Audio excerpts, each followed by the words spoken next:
ناظرین، 4 جنوری 1643 انگلستان کے شہر لنکاشائر میں ایک غریب کسان کے گھر ایک کمزور اور بیمار بچہ پیدا ہوا۔ پیدائش سے 3 مہینے قبل ہی اس کا باپ فوت ہو چکا تھا۔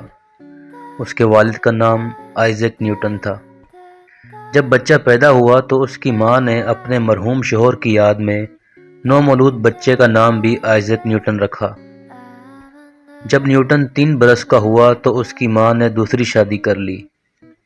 نیوٹن کا سوتیلا باپ اس کو بالکل بھی پسند نہیں کرتا تھا۔ اس صورتحال کو دیکھتے ہوئے اس کی ماں نے نیوٹن کو دادا دادی کے گھر رہنے کے لیے بھیج دیا اور خود اپنے شوہر کے ساتھ رہنے لگی۔ بیماری کے باعث نیوٹن کافی گسیلا ہو گیا تھا، جس کی وجہ سے اس کا کوئی دوست نہیں تھا۔ وہ اکیلا بیٹھ کر چاند ستاروں کے بارے میں سوچتا رہتا۔ نیوٹن خرابی صحت کی وجہ سے 12 برس کی عمر میں اسکول داخل ہوا۔ پڑھائی میں اس کا دل نہیں لگتا تھا اور ہر وقت اسکول میں کسی نہ کسی سے جھگڑتا رہتا تھا۔ روز روز کے جھگڑوں سے تنگ آ کر ماسٹر نے اسے اسکول سے نکال دیا۔ اسی دوران نیوٹن کا سوتیلا باپ بھی مر گیا، جس کے بعد وہ اپنی ماں کے پاس آ کر رہنے لگا۔ شوہر کی وفات کے بعد نیوٹن کی ماں نے گھر کا خرچہ چلانے کے لیے نیوٹن کو کھیتی باڑی کے کام پر لگا دیا، لیکن اسے پڑھنے لکھنے کا شوق تھا۔ وہ چھپ چھپ کر کتابیں پڑھا کرتا تھا۔ ایک دن اس کے چچا نے اس سے کتابیں پڑھتے دیکھ لیا۔ انہوں نے اس کی ماں سے کہہ کر ایک بار پھر اسکول میں داخل کروا دیا۔ نیوٹن اسکول جانے سے پہلے یہ عہد کر چکا تھا کہ وہ پڑھائی میں سخت محنت کرے گا۔ دل لگا کر پڑھنے کی وجہ سے بہت جلد اس کا شمار اسکول کے ذہین طلبہ میں ہونے لگا۔ اسکول کی تعلیم مکمل کرنے کے بعد اسے کالج میں داخلہ مل گیا۔ کالج کی فیس اور کتابیں خریدنے کے لیے اسے پیسوں کا انتظام خود ہی کرنا پڑتا تھا۔ اس کے لیے اس نے کالج کے امیر طلبہ کے ذاتی کام کرنا شروع کر دیے۔ اپنی محنت کی وجہ سے اس کو اسکالرشپ ملی اور پھر وہ سارا وقت پڑھائی پر صرف کرنے لگا۔ یہیں سے اس کی کامیابیوں کا دور شروع ہوا۔ نیوٹن نے فزکس، ریاضی اور علم نجوم کے بہت سے مسائل اپنی ذہانت سے حل کر دیے۔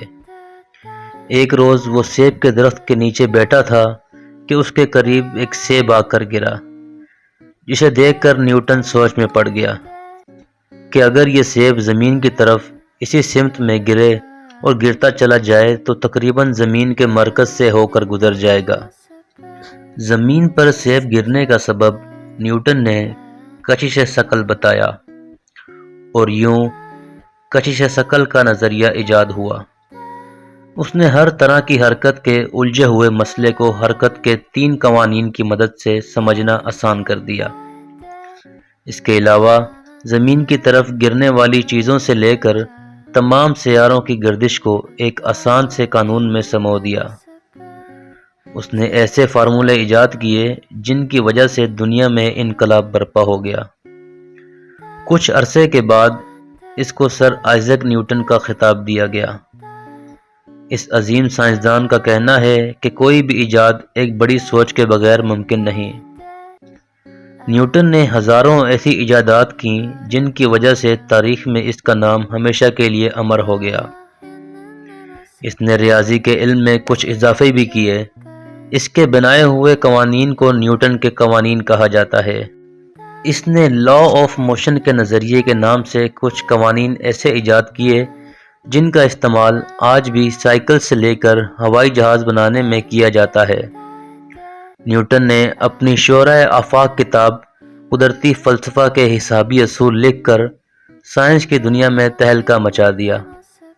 یہ کتاب سائنسی تاریخ کی اہم ترین کتاب تسلیم کی جاتی ہے۔ اس کتاب میں کشش ثقل کے قانون اور حرکت کے قوانین پر بھی بحث کی گئی ہے۔ نیوٹن کے تیسرے قانون حرکت، ہر عمل کا رد عمل ہوتا ہے، نے نہ صرف سائنسی میدان میں انقلاب برپا کیا بلکہ یہ قانون دیگر علوم و فنون میں بھی یکساں اہمیت کا حامل بن گیا۔ اس کے بعد وہ کامیابی کی منزلیں طے کرتا ہوا شہرت کی ان بلندیوں پر پہنچ گیا کہ دنیا کے بڑے سے بڑے سائنسدانوں کو پیچھے چھوڑ دیا۔ 31 مارچ 1727 کو 84 برس کی عمر میں نیوٹن وفات پا گیا۔ اس کی زندگی سے ہمیں یہ سبق ملتا ہے کہ اگر انسان محنت کرے تو وہ دنیا تسخیر کر سکتا ہے۔ ویڈیو اچھی لگی ہو تو چینل کو سبسکرائب کریں اور بیل آئیکن کو پریس کرنا نہ بھولیں۔